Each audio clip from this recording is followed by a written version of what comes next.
The sinking of the Titanic was one of the deadliest, if not the deadliest shipwreck disaster in human history. And no, the real life story does not involve a peasant and a rich girl meeting up, fucking, and one of them drowning in the end.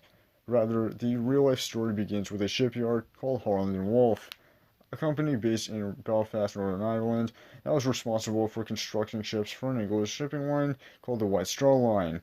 The concept of the RMS Titanic was developed in 1907 by White Star chairman J. Bruce Dismay.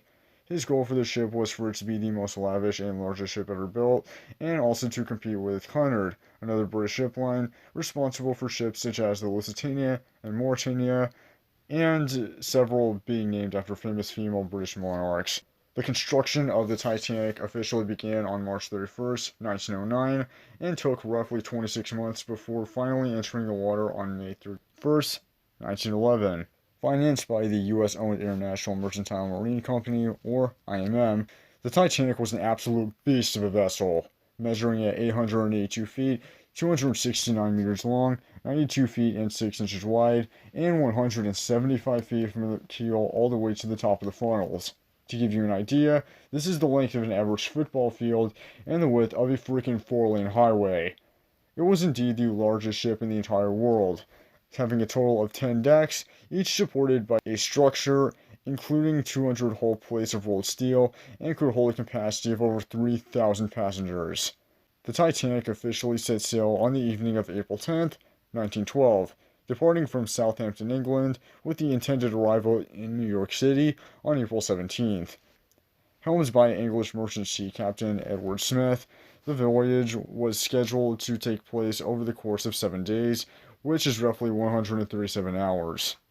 During the voyage, which consisted of over 2,200 people according to some experts, passengers enjoyed many luxuries, leisures, and pleasures while on board. Each deck was divided into different accommodations and was also heavily divided into different social classes. And I'll admit, for as many inaccuracies as the film has, this is one aspect that it actually gets down pretty well. Now, I'm not going to go over all the decks because there's honestly no point, but I will go over the basic ones. First, there was the boat deck at the very top, which held the lifeboats, of which there were a few, more on that later. Deck A, or the promenade deck, was the first-class deck meant for luxury. Consisting of fancy lounges and outdoor walking space, it was primarily for the wealthy. Deck B, or the bridge deck, contained first-class staterooms and the ship's restaurant. Deck D, the saloon deck, was a mix of first and second class, containing a saloon and a reception room. The middle deck, or Deck F, was mainly third class, which consisted of immigrants, workers, and families. The lower deck, or Deck G, was meant for additional cargo space. In the film, this is where Jack and Rose go to be alone, have sex, and eventually fall asleep in the car. At the very bottom, there was the tank top, which housed boilers, engines, and electric generators that the ship ran on. Now, with all that said, let's go over the timeline of everything that happened during the Titanic's voyage, beginning with the docking and send-off, all the way to the inevitable collision with the iceberg. The ship departed from Southampton at approximately 12 p.m. and had actually almost hit the SS New York due to suction, which is when water is drawn into the inlet of a pump from a certain source. At 6:35 p.m., the vessel arrives in Cherbourg, France, to pick up more passengers. Over 270 of them came aboard, including American businessman John Jacob Astor IV and social activist Molly Brown. Many passengers in Cherbourg were transferred via the SS Nomadic and the SS Traffic. This was because the Titanic could not directly dock due to its massive size. The ship departed from the Cherbourg at 8:10 p.m. that night and arrived in Queenstown, Ireland at 11:30 a.m. Queenstown, now known as Cobb, was the final stop in Europe before the ship was supposed to make its way to the United States. Around 123 passengers boarded, mainly Irish immigrants, and Queenstown also marked the first use of the tender system, in which the ship used paddle steamers, Ireland and America, to transport passengers and mail while being docked offshore. On the afternoon of April 11th, the Titanic departed from Queenstown and set sail for New York at 1:30 p.m.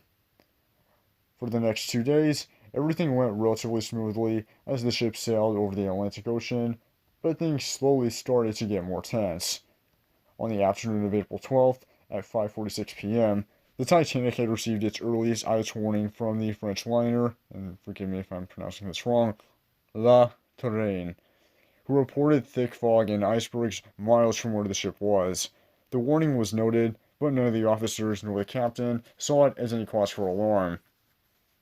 Over the next 2 days, multiple other ships would send out reports of terrible weather conditions to the Titanic, of which they would ignore a total of 6 or 7 warnings. Yes, I said that. Fuck off. These include reports from the RMS Baltic, which was the first to go directly to Captain Smith, claiming icebergs were in 5 miles of the Titanic's trajectory. The second warning came from RMS Californian, which reported ice 9 miles northward, while a third message from the America reported ice 9 miles southward. There was also a warning from the Masaba that was sent out at around 9:30 p.m., but this message never made it to the Titanic's bridge. Finally, at 11:40 p.m. on April 14, 1912, at about 900 nautical miles from Newfoundland, Canada, the iceberg was sighted.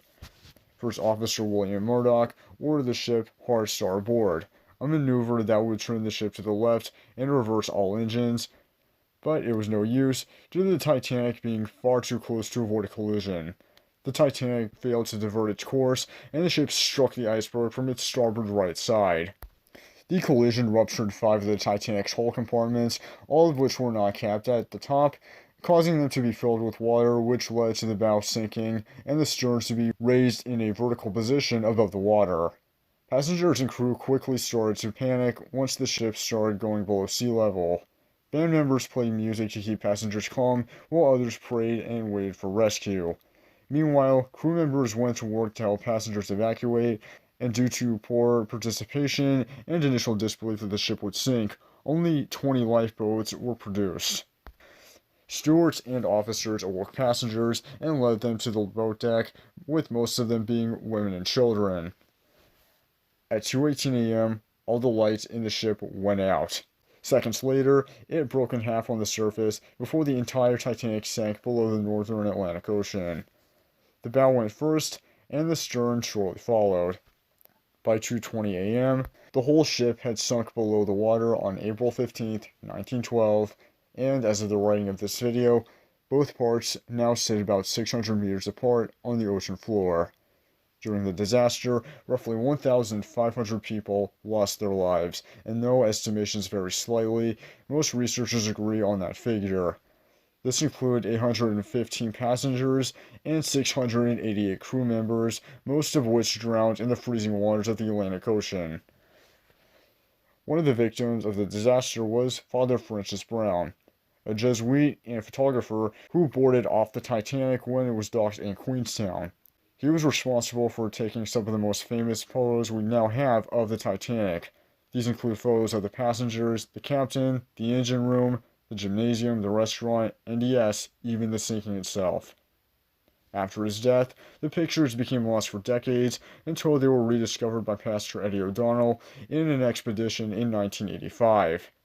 On the flip side, over 700 people survived, and their lifeboats were found by the RMS Carpathia, which is how they made it to New York. Upon arrival, many passengers suffered from grief, trauma, and injuries. The event left the whole world in complete shock and outrage. There was intense media coverage, survivors faced immense publicity, while surviving crew members stood before a trial and were eventually detained for government inquiries before returning back to Southampton, where they were silenced by White Star Line. As for the response to the disaster itself, it led to major safety reforms, including 24-hour radio watches, sufficient lifeboats, and led to the foundation of the International Ice Patrol. Today, the story of the Titanic is known by virtually everyone. Many museums dedicated to preserving its legacy have been opened. These include one in Branson, Missouri in 2006, another in Pigeon Forge, Tennessee in 2010, and one in Belfast, Northern Ireland, which opened in March 2012 to commemorate the event's 100th anniversary. It has also been the subject of numerous documentaries and films, most notably James Cameron's 1997 big-budget mega hit that broke box office records and holds the record for the most awards won in the history of the Academy Awards, as well as Oh yeah. That garbage. My heart